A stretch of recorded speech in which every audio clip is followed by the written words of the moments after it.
During these holy nights, we turn towards our dear community members and guests to seek your support and donations to cover our costs of arranging the programs of Azhar within the centre. Our fundraising target to meet our costs over these months of Muharram and Safar is £24,500. Currently, we have raised just over half of this amount. However, there is still a long way to go with your support, inshaAllah. To help us reach this target, you can donate any amount via the PayPal link that has been circulated by email and WhatsApp and is in the YouTube description, or alternatively, you can use the QR code on screen. You can also sign up to our tiered sponsorship scheme, the details for which are on screen currently and have been circulated by email. We encourage once again every family within Wessex Jamaat and those following from further afield to kindly support at whichever tier you feel you and your family are able to afford to help us uphold the Azadari of Aba Abdullah alayhi salam. May your donations be a source of blessings and barakah for you, your families and your marhumeen, inshaAllah. This evening, Shaykh Azhar Nasser will be continuing his series on the topic of fortifying our families. The topic for tonight will be raising teens and tweens. Can I ask all the mu'mineen to join me in welcoming Shaykh with the recitation of 3 loud salawat ala Muhammad wa ali Muhammad.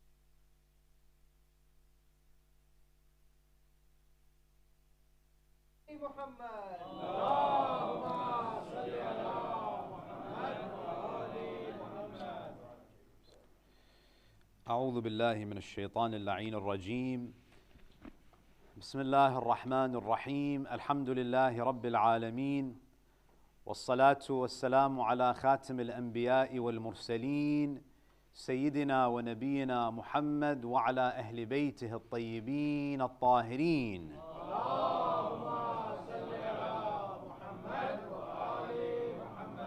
صلى الله عليه وعلى آله الطيبين الطاهرين صلى الله عليك يا رسول الله صلى الله عليك يا سيدي ويا مولاي يا أبا عبد الله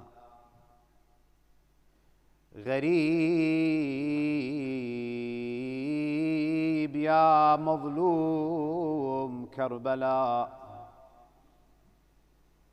ما خاب من تمسك بكم وأمن من لجأ إليكم يا ليتنا فيا ليتنا كنا معكم سيدي فنفوز والله فوزا عظيما. قال تعالى في كتابه الكريم بسم الله الرحمن الرحيم والذين يقولون ربنا هب لنا من أزواجنا وذرياتنا قرة أعين واجعلنا للمتقين إماما. صدق الله العلي العظيم. عطروا أفواهكم وزينوا مجالسكم بذكر الصلاة على محمد وآل محمد.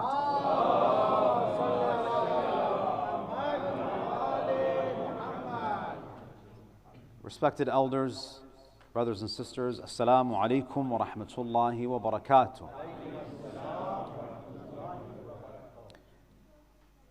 One of the greatest blessings that Allah subhanahu wa ta'ala can bestow upon a person is to grant him righteous children, to grant him a pious progeny. We have many ahadith, many traditions from the Ahlul Bayt that speak about the worldly benefits of having good children, God-fearing children, as well as the spiritual benefits of having righteous children. We have a beautiful statement from our fourth Imam, Al-Imam Zainul Abidin, salawatullahi alayhi, where the Imam alayhi salam, he says, "Min sa'adat al-rajul," it is from the prosperity of a person, أن يكون له ولد يستعين بهم. It is from the prosperity and the good fortune of a person to have a progeny, to have children that he can rely upon. That he can rely upon in terms of his dunya and his akhirah. You see, when you look at the Quran, Allah subhanahu wa ta'ala in Surah Al-Kahf, for instance, He mentions that there are two things in this life that are considered the most precious to the human being. The two main adornments of this life, Allah says what? Al-mal wal-banun zinatul hayat dunya. Wealth and children are the adornment of the world of this life. And this applies to both mu'mineen and non-mu'mineen. You see, even someone who doesn't have faith, Allah subhanahu wa ta'ala put this desire, this love in their hearts. You see, a person might not even believe in God. They might be the wealthiest of the wealthy. If their child, God forbid, has cancer, they will spend all of their wealth to save their children. In fact, the ultimate joy in life is to spend time with your family, to spend time with your children. If you ask anyone on their deathbed, what do you wish you did more of? You're not going to find anyone that's going to say, I wish I worked more. You're always going to find that the answer is what? I wish I spent more time with my children. Because they're the ultimate source of joy in this life. In fact, there was a study that was done recently in Sweden that looked at differences in life expectancy between parents and childless people. And they found that those who have children live longer. Especially when a person reaches 80 years and older. Because having children gives your life a sense of purpose. It adds value to your life. You feel like your life has meaning. They bring joy. They keep you company. You are able in some ways to actually live vicariously through your children. You might have missed many opportunities in your own life. And you feel like you almost get a second chance to actualize those dreams through your children. Maybe you never went to college, but you invest and you work hard so your child can get a good education. Why? Because it almost feels like you are actualizing that dream for yourself. So to have children is a great blessing. It has benefits in terms of our mental, our emotional health. But even more than that, perhaps the greatest value that is found in a righteous child is the fact that they continue to benefit us even after we die. The famous narration from the Prophet sallallahu alaihi wasallam.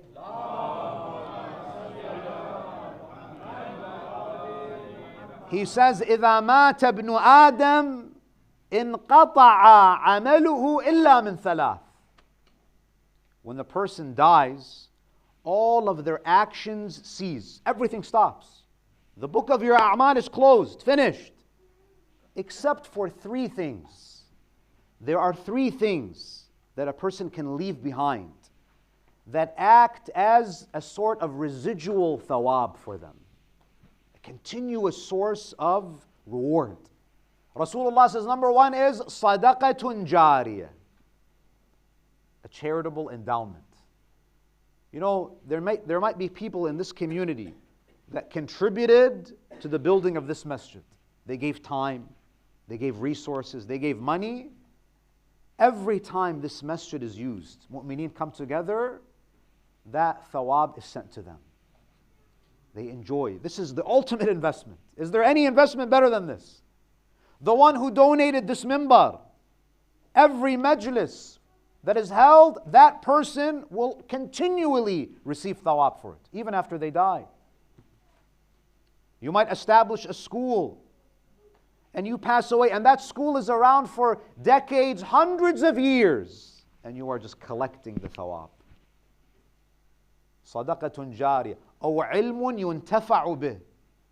You give a lecture, you write a book, you leave a legacy of knowledge.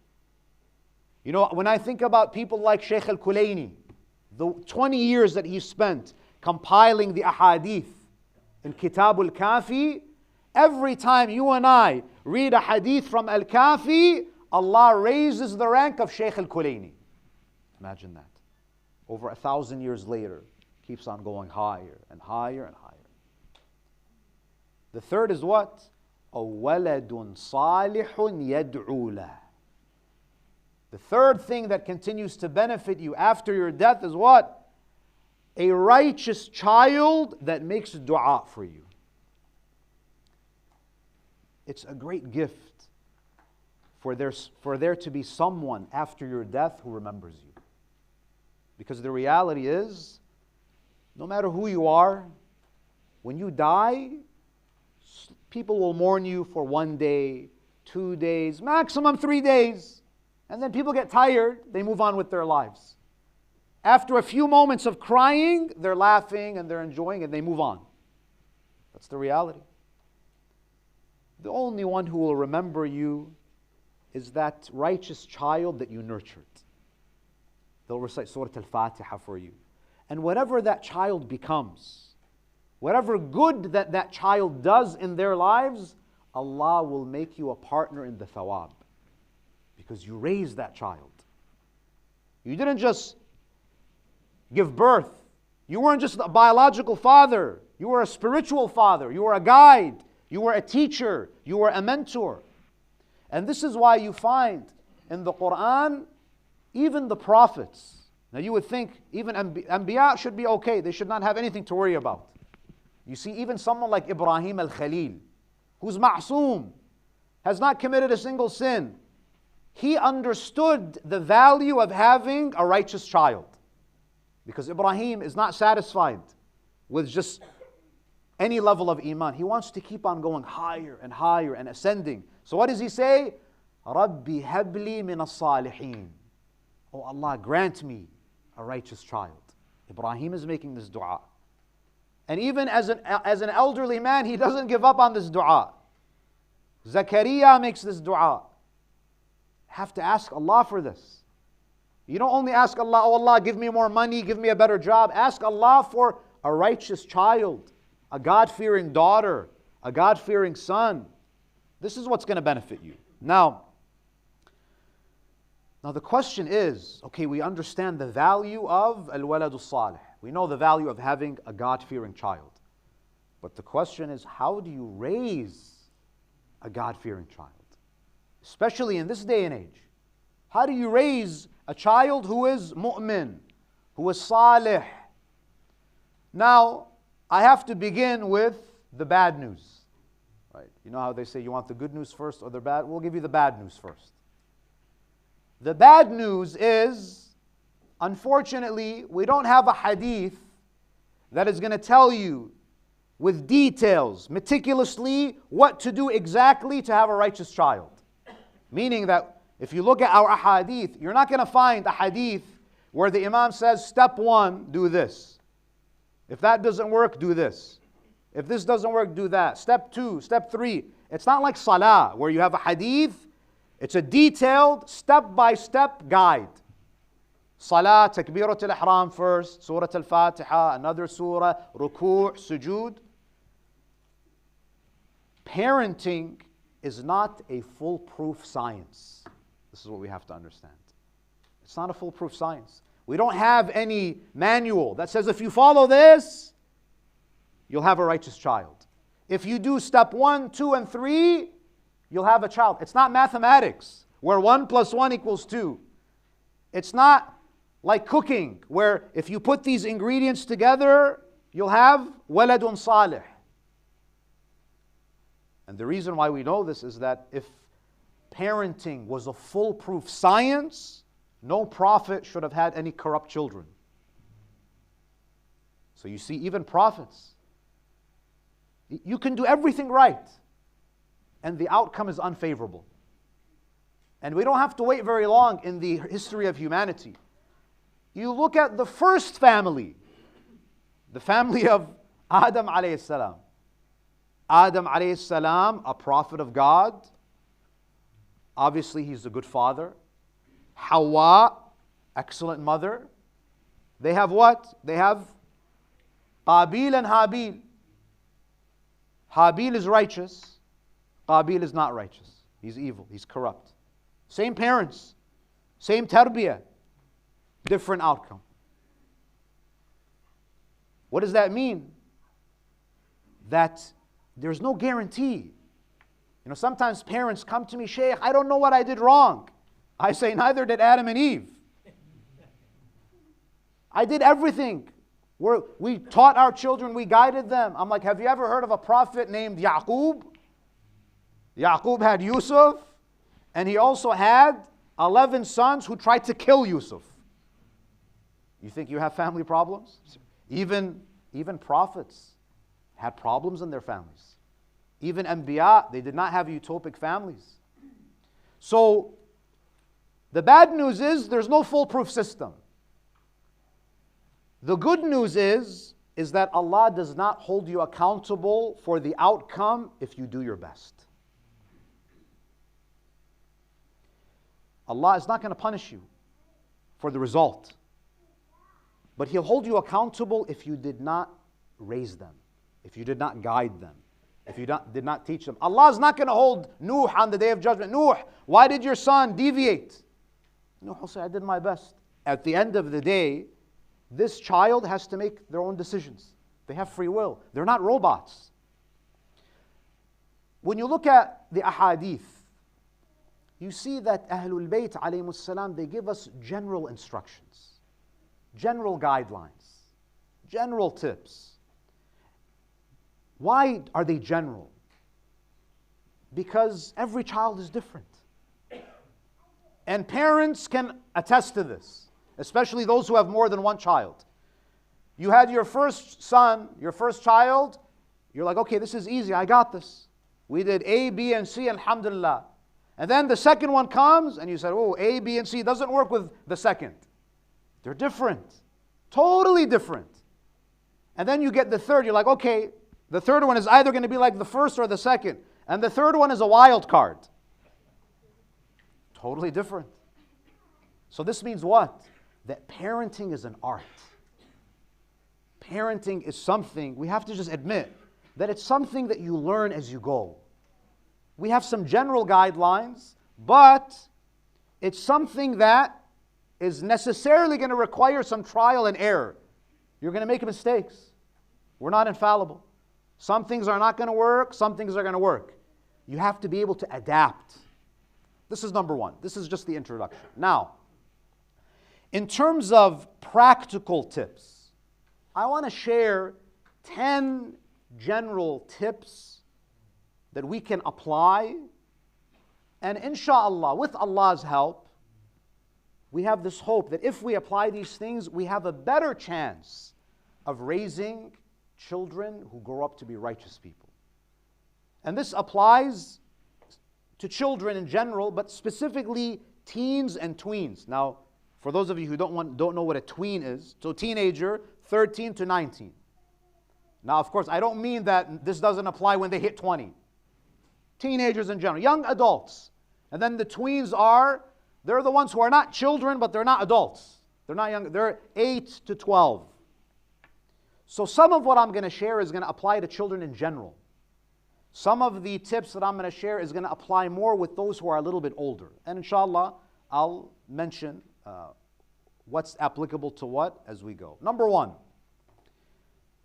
instill the love of Allah in your child at a young age. Instill the love of God in the heart of your child at a young age. You know, there are some parents, the way they teach religion, they don't teach their child to love God. They teach their child, without realizing it, to hate Allah.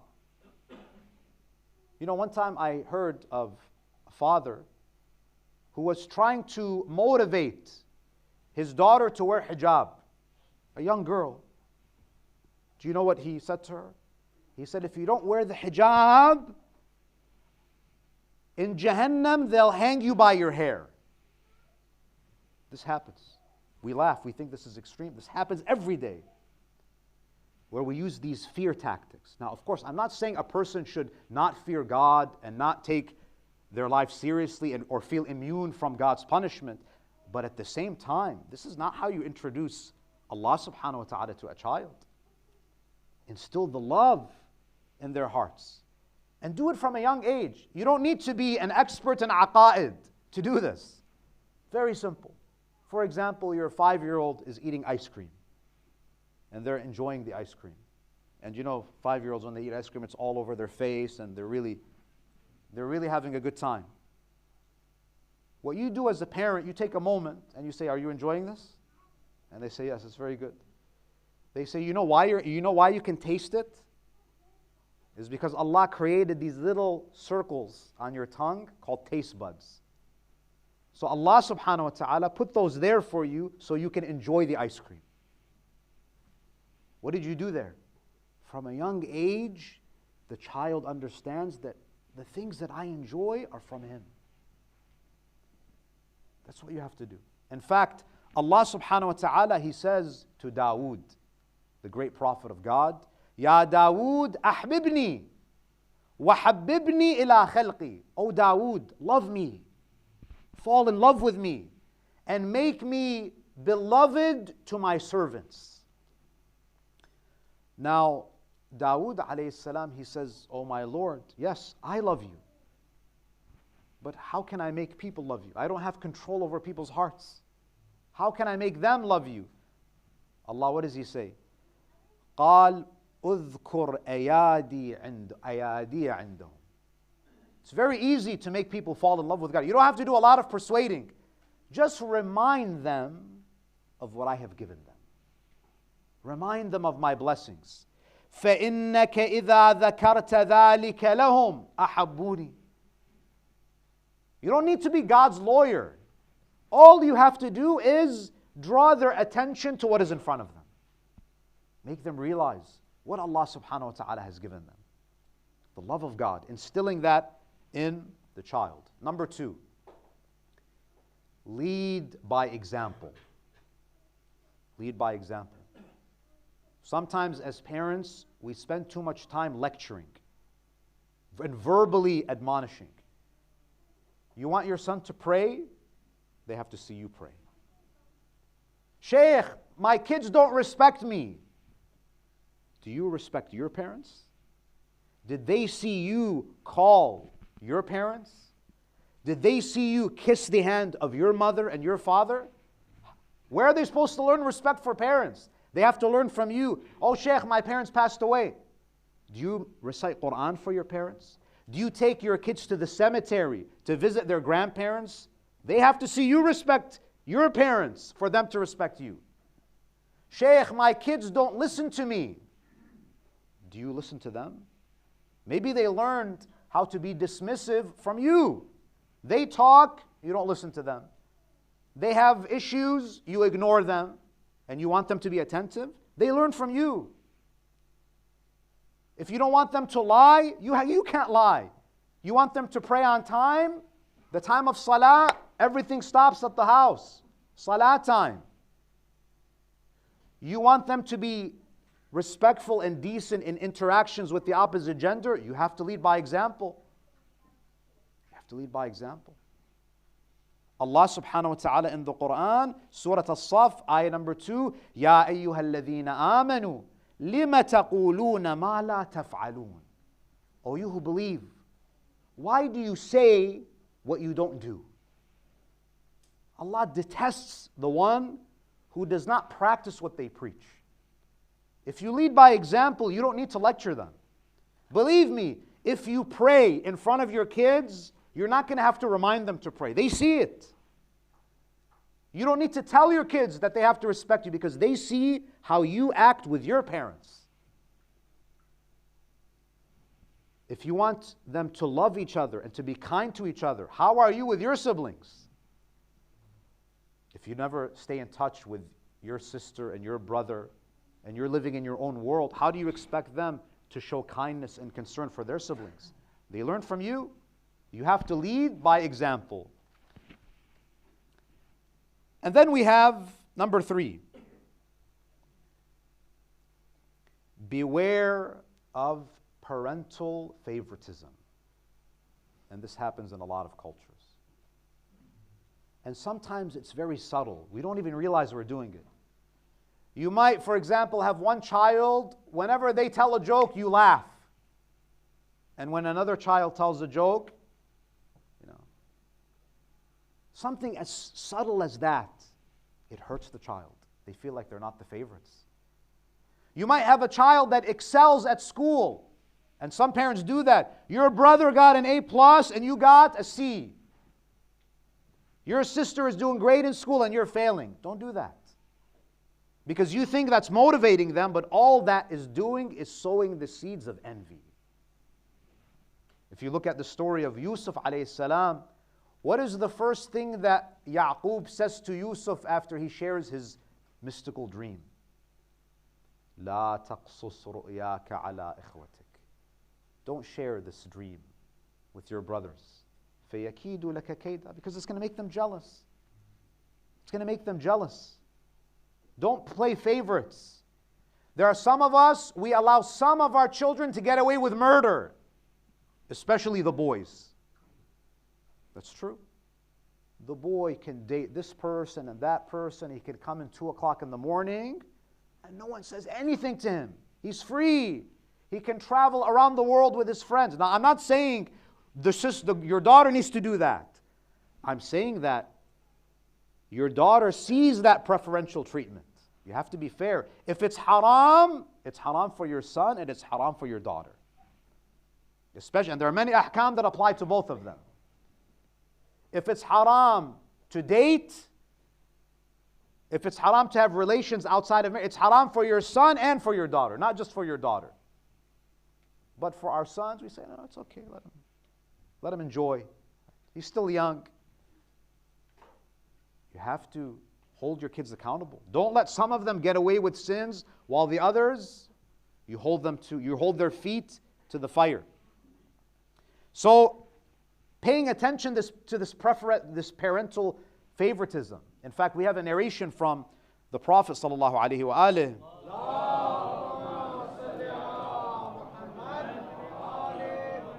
The narration is from Amir al-Mu'mineen, where he says, he's reporting an incident that took place in the lifetime of the Prophet. أبصر رسول الله رجلا له ولدان. The Prophet saw a man who had 2 kids. فَقَبَّلَ أَحَدُهُمَا وَتَرَكَ الْآخَرِ. The Prophet saw a father, a parent, kissing and showing affection to one child and ignoring the other. Now, even something like this, the Prophet didn't ignore it. He said, come. He says to the man, فَهَلَّا وَاسَيْتَ بَيْنَهُمَا.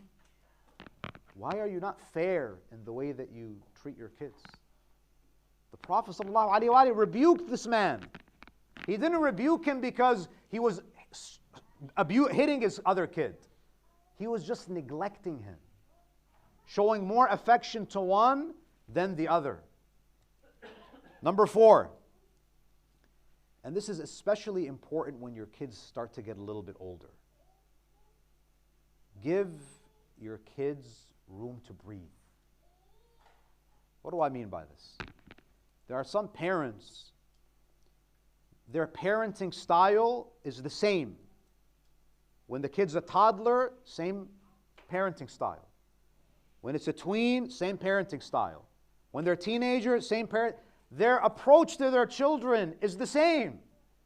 And that's why you see some parents, they treat their teenagers like they're toddlers, even in the way they punish them, even in the way that they speak to them. Give them a little bit of room. Don't micromanage them. Don't micromanage them. They're your child, they're not your slave. There are some parents that do not give any autonomy to their kids. Even their room. Even their room has to be decorated exactly the way that the mother wants. The kid might want to paint a wall. Nope, you can't do that. The kid wants to change his duvet, his bed cover. Nope, you can't do that.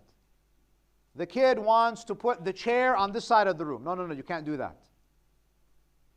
If you suffocate your kids, if you treat them like robots with no autonomy, you're going to lose your kids. The moment that they get a car, they're not going to come back because they feel like they've been living in a prison. So you have to give them a little bit of freedom. You can't treat them like slaves, like they just don't know better. Give them a little bit of autonomy. I'm not saying give them complete freedom. It needs to be gradual. Allow them to make some choices. We have a hadith from Rasulullah sallallahu alaihi wasallam.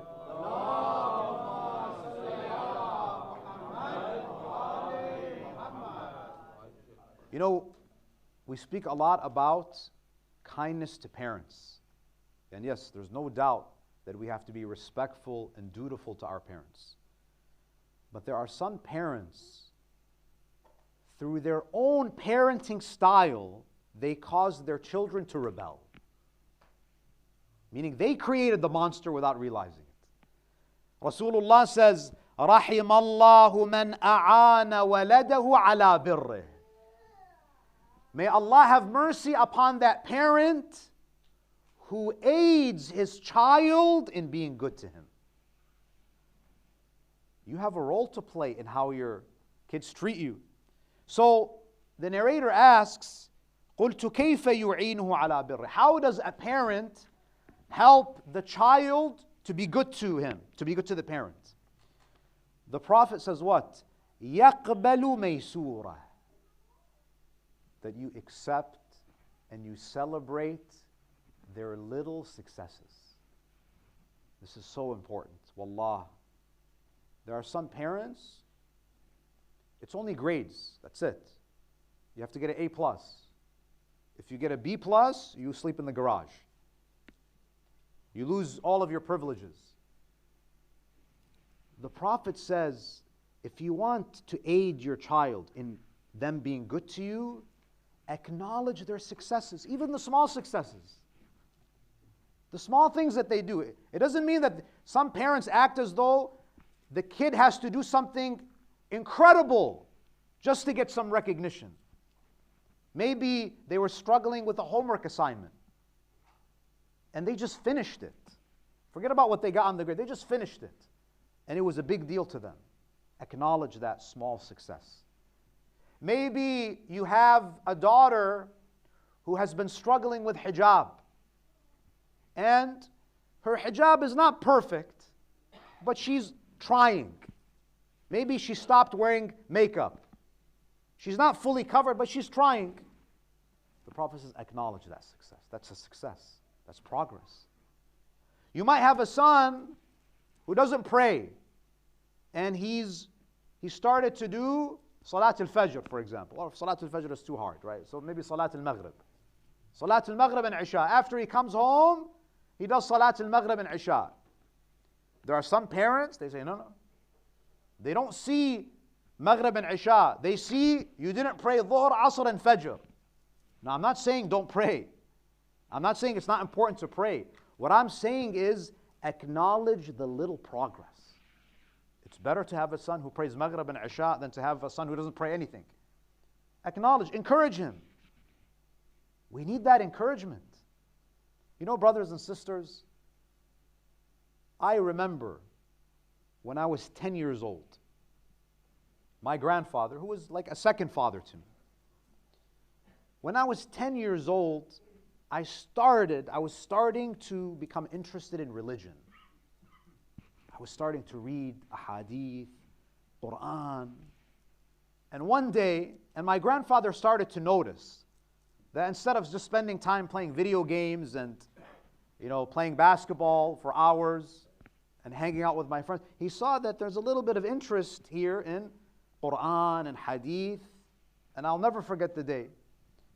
I was 10 years old and I was sitting, and I remember I was sitting on the dining room table and I was eating cereal. And I had a copy of Nahjul Balagha. Nahjul Balagha was new to me.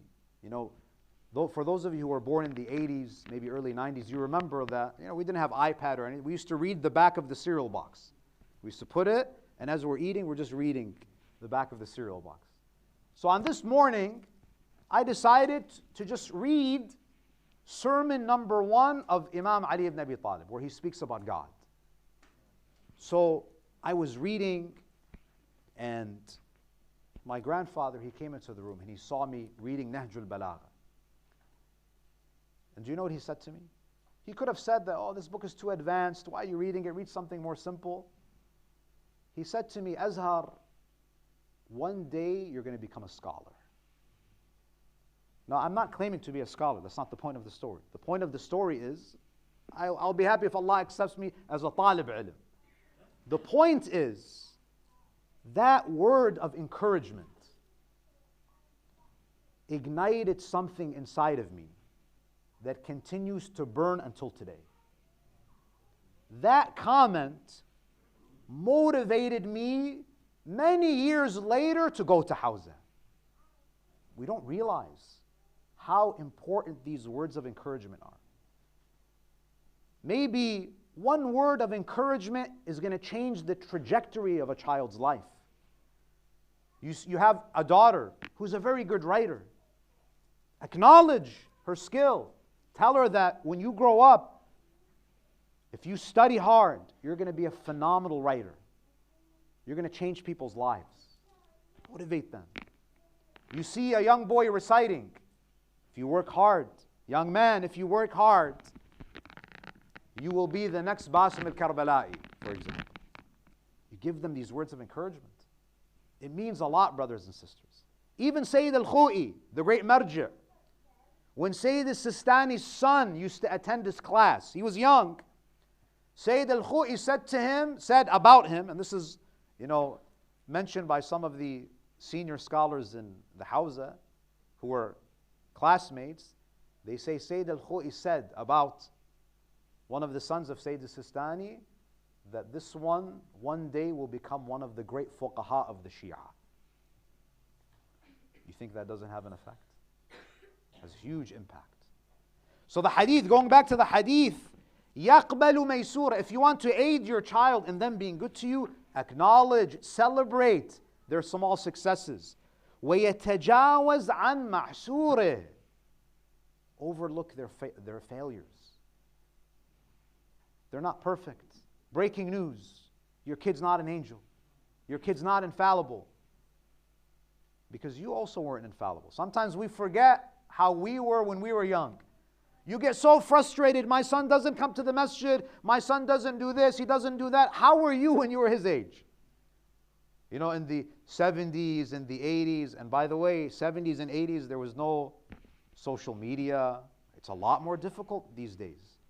You have to at least have the humility to acknowledge that it's hard, it's difficult. It's difficult to be an adult in these days, in this era, let alone a child who's trying to navigate a world that's changing so rapidly.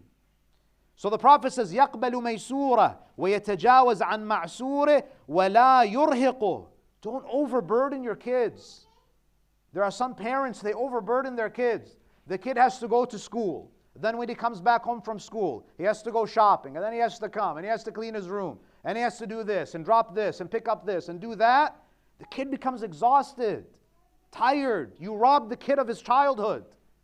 You gave him so many duties that you didn't even allow the boy to be a boy. Give them room to enjoy their childhood. Believe me, they're going to have a lot of problems when they grow up. The world is very complicated. At least give them 7 years of peace.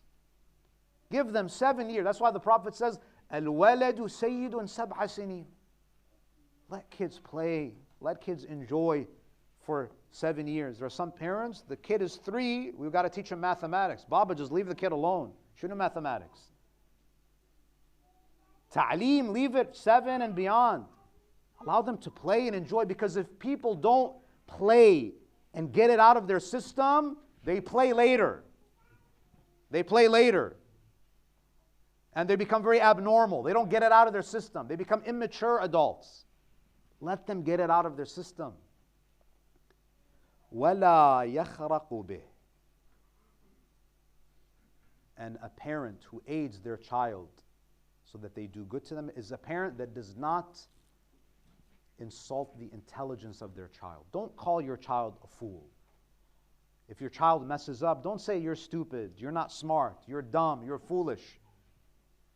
Just like words of encouragement are downloaded into their conscience, hurtful words, they get buried very deep in there. They don't leave. It's a deep wound that you leave. So if your kids are misbehaving, sometimes you have to ask, did I contribute to the problem? Number 5,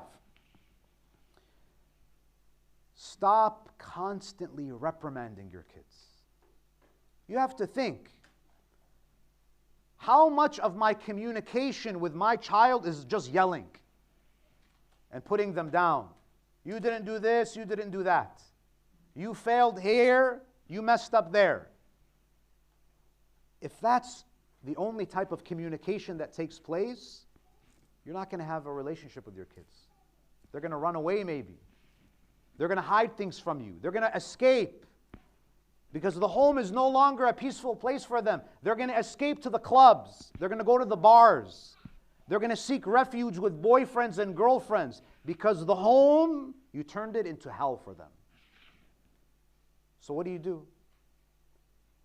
If there's tension, you have to be wise. Speak about issues that are not sensitive. Speak about things that are not going to result in a confrontation. Speak about the weather. Speak about hobbies. Speak about neutral subjects as an invitation for a healthy conversation. Find out what your kid likes to talk about, what they enjoy. Do a little bit of research and ask them questions. Get to know your kids. Get to know your kids. Some of us, we know our friends better than we know our kids. We know more about celebrities than we know about the kids that are living in our homes. Because we don't talk to them. We don't know how to talk to them. It requires some effort. You'll figure it out. We figure everything else out. So it doesn't always need to be fighting and shouting. Build that trust. Build that relationship. Number 6, ask for their opinion. Ask for their opinion. It doesn't mean that you have to follow their opinion, but at least allow them to express their opinion. You know, look at what Ibrahim alayhi salam does in the Quran. He sees a dream that he's slaughtering his son. By the way, if you see a dream where you're slaughtering your son, don't slaughter your son. This is for Ibrahim, it's not for you. Don't take your dreams too seriously. Ibrahim alayhi salam, he sees this vision. The vision is revelation. It's a command from Allah. And yet, what does Ibrahim do? Does he just impose it on his son? قال يا بني إني أرى في المنام أني أذبحك. Oh my dear son, I had a vision that I was slaughtering you. فانظر ماذا ترى. What's your opinion? What do you think? Have we asked our kids, our daughters, our sons, what do you think? What's your opinion? Even if you want to punish them, let's say that they really angered you. Your son was supposed to be home at 9 p.m., he comes back at 1 a.m. Now you have an option. You can sit on the chair, wait for him to open the door, and you grab the nearest object and you throw it at him. That's one way. That's the old school way. Or you can try something different. You can sit them down, 16, 17. They're not toddlers, right? You can't just, ground them and say, sit them down and ask them, I told you to be home at 9. You came home at 1 a.m. So here's a violation. What would you do if you were me? Pretend you're the parent now.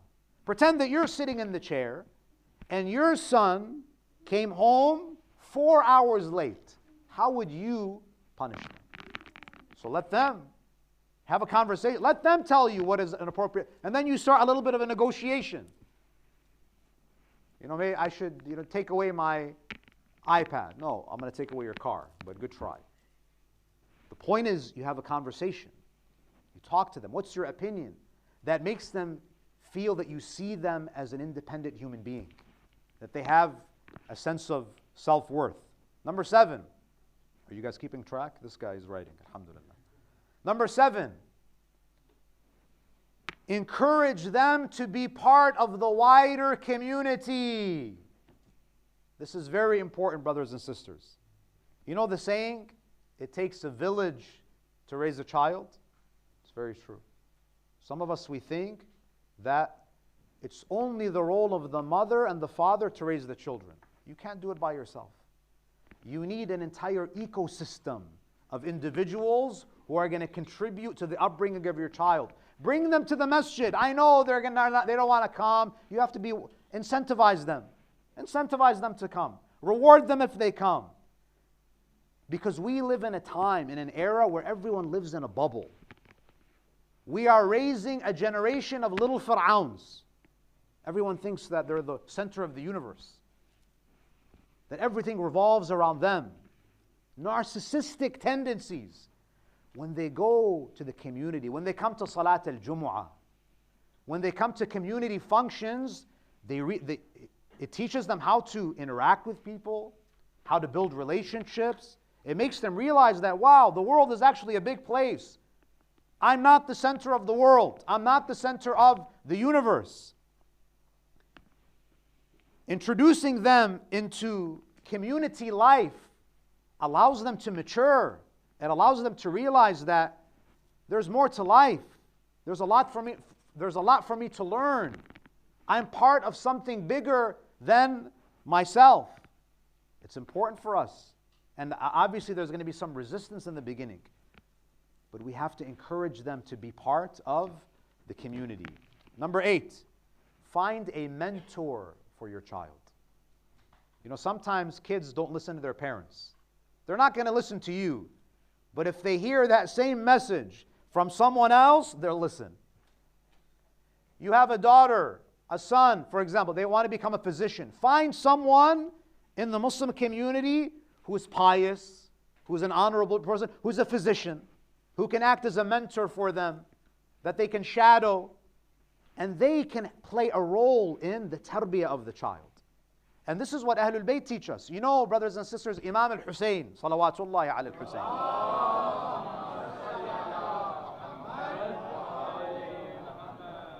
He hired a Quran teacher for his children. You may say, Imam al-Hussein, he's the master of the Quran, the teacher of the Quran. He hires someone to teach Quran to his children. Why? To establish this precedent, to set this example, that sometimes your kids need role models who are not the parents. They need mentors. They need guides. And I've seen this on many occasions. The child is not receptive to the advice from their parents because kids think that parents don't know anything. Oh, you're old-fashioned, times have changed, you don't know what you're talking about. The same advice, they hear it from a 25-year-old. Yeah, 100%. That's what I thought too. Right. Number 9.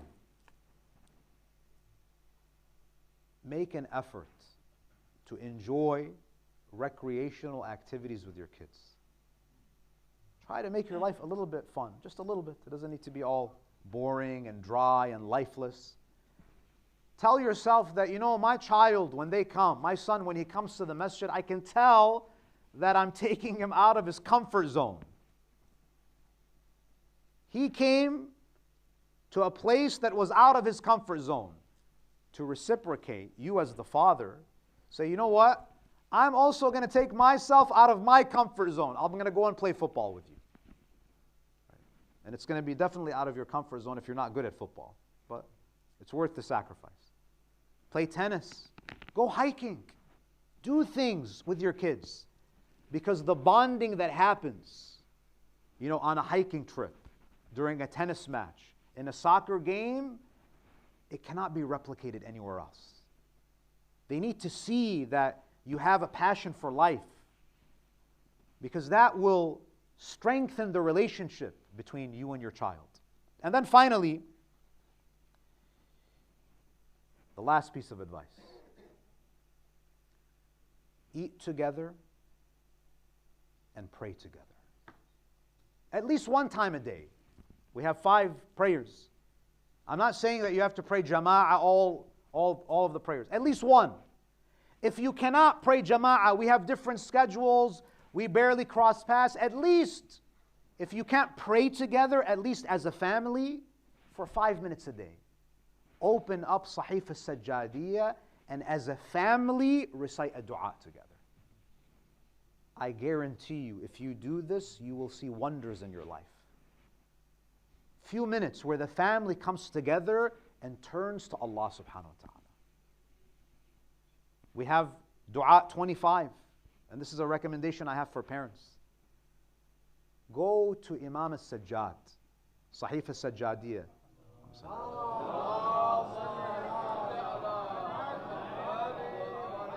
Dua 25 in Sahif al-Sajjadiyah is Imam Zainul Abidin's dua for his children.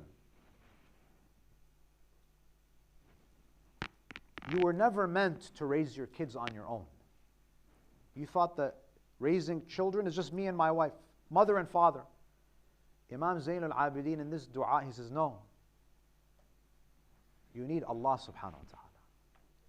Allah is with you.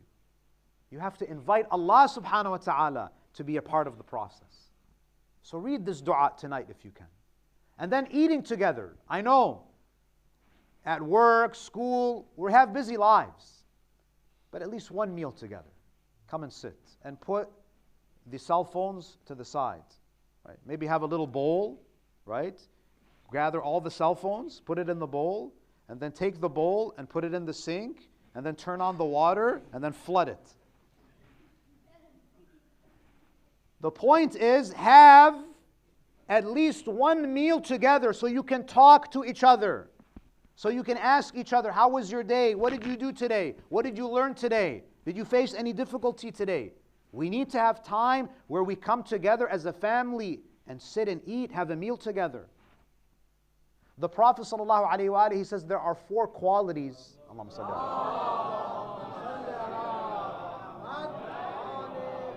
He says, الطعام إذا جمع أربع خصال فقد تم. A meal that has 4 characteristics is considered a perfect meal. The Prophet says what? Number 1, إذا كان من halal. If the food is halal, that's 1. Number 2, وكثرة الأيدي. A meal that has a lot of hands stretched over it. Don't eat by yourself. There's more barakah if you share your meal. If there are multiple hands, the mother, the father, the son, the siblings. وَكَثُرَةِ الْأَيْدِي وَسُمِّيَ فِي أَوَّلِهِ. To say Bismillah in the beginning and Alhamdulillah when you finish. This is a meal that is full of barakah. And if you can't come together for a meal, at least at the end of the night, have tea together. Have some fruits together. Talk. Converse. If you do this, again, it's not a guarantee, but at least if you make this effort, you can stand before Allah subhanahu wa ta'ala and say, Ilahi, I did my best. I did my best. I fulfilled my duty. And you can judge my children. Because ultimately they have free will. But I fulfilled my duty.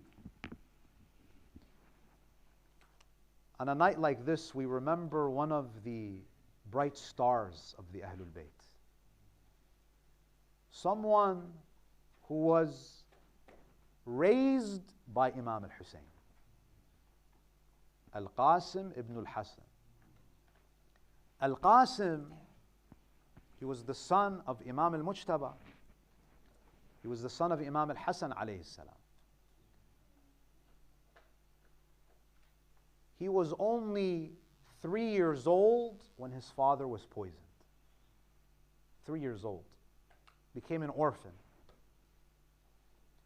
At the age of 3, he entered into the custody of Imam al-Hussein. He joined the family of Imam al-Hussein. He was about 13 years old on the day of Ashura. Just beginning his teenage years. A young boy. Imam al-Hussein alayhi salam, look at how he treats this boy. On the eve of Ashura, Imam al-Hussein alayhi salam was having some very private, intimate conversations with some of his companions, with some members of his Ahlul Bayt. One of the conversations that Imam al-Hussein alayhi salam had was with his nephew. He called his nephew. He called Al-Qasim, this beautiful child, 13-year-old boy, who when you look at him, you remember Imam Hassan al-Mujtaba alayhi salam. He comes to his uncle. Bunay Qasim, come, I want to talk to you. I want to have a conversation with you. Al-Qasim alayhi salam, he comes and he sits beside his uncle Imam al-Hussein. It's a dark night. It's the eve of the battle. Imam al-Hussein alayhi salam, he says, Bunay Qasim, tomorrow there's going to be a battle. There's going to be a military confrontation. And none of us will be spared. We're all going to be killed.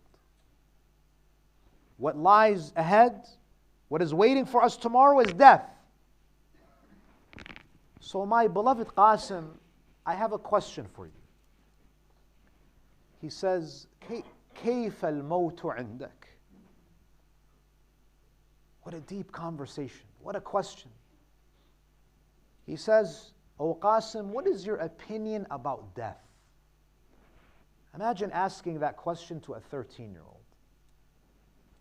What is more amazing than the question is the answer.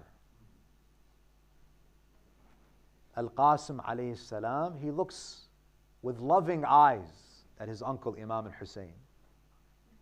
He says, في نصرتك يا عم أحلى من العسل. He says, oh my uncle Hussein, death with you, fighting with you, alongside you, is sweeter to me than honey. This is the tarbiyah of Imam al-Hussein. This is the tarbiyah of Ahlul Bayt. On the day of Ashura, after all of the ashab were martyred, after the adult males of Ahlul Bayt were martyred, after Abu al-Fadl al-Abbas was martyred, there were no men left. Imam al-Hussein alayhi salam was now standing by himself. Habib is gone, Zuhair is gone, Ali al-Akbar, Abu al-Fadl al-Abbas. Imam al-Hussein is now standing by himself in front of an army of 30,000. And the narrations say that he stood there and he cried out, ألا هل من ناصر ينصرنا ألا هل من ذاب يذب عن حرم رسول الله. Is there anyone out there to help me? Is there anyone to come to the defense of the women of Ahlul Bayt? When Imam al-Hussein alayhi salam made that call, that cry for help, there were no men left. The children came out of the tents and said, لبيك يا أبا عبد الله. Among the children that came out was Al-Qasim alayhi salam. Al-Qasim alayhi salam. He comes to his uncle Aba Abdullah. He says, Sayyidi ibn Rasulullah, oh my uncle Hussein, everyone has gone. Abbas is gone, Ali al-Akbar is gone, your companions have been martyred. I don't want to stay behind. I want to go and fight. Give me permission to fight. Imam al-Hussein alayhi salam turned him down. Imam was reluctant to give him permission. Al-Qasim alayhi salam, he had anticipated that his uncle would not allow him to go to the battlefield. So what does he do? He goes to his tent.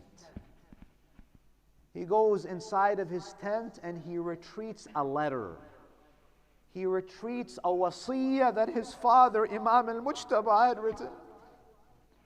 He goes and he brings the letter to his uncle Hussein. The boy, imagine this 13-year-old boy standing in front of his uncle Imam al-Hussein, and he hands him the letter and he says, "Hadi wasiyatu abi." Aba Abdullah, this is the letter, this is the wasiyah of my father. Imam al-Hussein alayhi salam, he opens the letter. Can you imagine the heart of Imam al-Hussein when he saw the handwriting of his brother Imam al-Hasan? He reads the letter. What does the letter say? The letter is addressing Al-Qasim.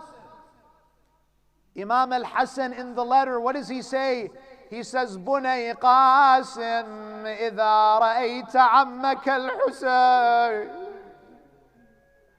Oh my beloved Qasim, oh my son Qasim, if you see your uncle Hussein standing in a land called Karbala, إذا رأيت عمك الحسين وحيدا فريدا في أرض تسمى كربلاء فلا تقصر عن نصرته. The letter says, "Oh my son Hassan, if you see your uncle Hussein standing by himself in Karbala, do not fall short in helping him." The narrations say that Imam al-Hussein begins to cry when he reads the letter. The narrations say that he hugs Al-Qasim. Imagine that moment. Imagine you were standing there and you were looking at Imam al-Hussein hugging, embracing his nephew. Some narrations say that Imam al-Hussein was so emotional that he fainted as he was hugging Al-Qasim. Now Imam al-Hussein alayhi salam has to prepare Al-Qasim for battle. But now there's a problem. The helmets are too big for his head. The armor is too big for his body. So what does Imam al-Hussein do? He takes a turban and he cuts it in half. And then he takes the half and he cuts it into another half and he wraps a small turban around the head of Qasim. And then he takes the rest of the cloth and he wraps it around the chest of Qasim as some armor. But I say, Aba Abdullah, this is all that Qasim has. Look at what happened to Abbas and he had full armor. Look at what happened to Ali al-Akbar and he had full armor. What's going to happen to Qasim? The narrations say that he took his sword and he sprinted into the battlefield. The enemies of Aba Abdullah, they were asking, "I thought we killed all of the sons of Hussein. Who is this child?" As they were shouting, "Who is this child?" he recited those famous lines of poetry. قال إن تنكروني فأنا نجل الحسن. If you don't know me, know that I am the son of Al-Mujtaba. إن تنكروني فأنا نجل الحسن سبط النبي المصطفى والمؤتمن هذا حسين كالأسير المرتأن بين أناس لاصقوا صوب المزان. He goes into the battlefield, ya mu'mineen. He fights courageously, he fights valiantly, as he is fighting against the enemies of Aba Abdullah. The narrations say, انقطع شسع نعله. The sandal of Qasim snapped as he was fighting in the battlefield. One of the enemies of Allah approached the young boy as he was trying to repair his sandal. جاءه رجل وضربه على رأسه. He struck Al-Qasim on his head with a sword. Al-Qasim falls. They start to stab his body. They start to strike him. And he cries out as he's being stabbed. He cries out, "Oh my Uncle Hussein, Aba Abdullah, adrikni." Imam al-Hussein, he rushes into the battlefield. Imam al-Hussein, he comes to the mutilated body of Al-Qasim. Al-Qasim is suffocating. Al-Qasim is in his last moments. Imam al-Hussein, he sits beside his nephew. What does he say? يَعُزُّ عَلَىٰ عَمِّكَ أَن تَدْعُوهُ فَلَا يُجِيبُكَ. It pains your uncle that you call him and he cannot rescue you. أو يعينك أو يجيبك فلا يعينك أو يعينك فلا يغني عنك بعدا لقوم قتلوك. May Allah punish the ones who killed you, O Qasim. وخصمهم يوم القيامة جدك وأبوك. The narrations say that Imam al-Hussein alayhi salam, he takes the body of Al-Qasim back to the camp. That body that was limp, that body that was dripping blood, that body that was mortally wounded, that he takes the body, and look at where Imam al-Hussein takes him. He takes him and he puts him right beside the body of Ali al-Akbar. He places him in the tent with Ali al-Akbar. At this moment, Sayyida Zainab comes to see Aba Abdullah. Sayyida Zainab wants to go inside of the tent. Imam al-Hussein is trying to stop her, but she goes into the tent. And what does she see in the tent? She sees the body of Ali al-Akbar, and she sees the body of Qasim. She sees the son of Hussein is killed and the son of Qasim is killed. And she cries out, "Wa walada, wa Qasima, ya Hussein."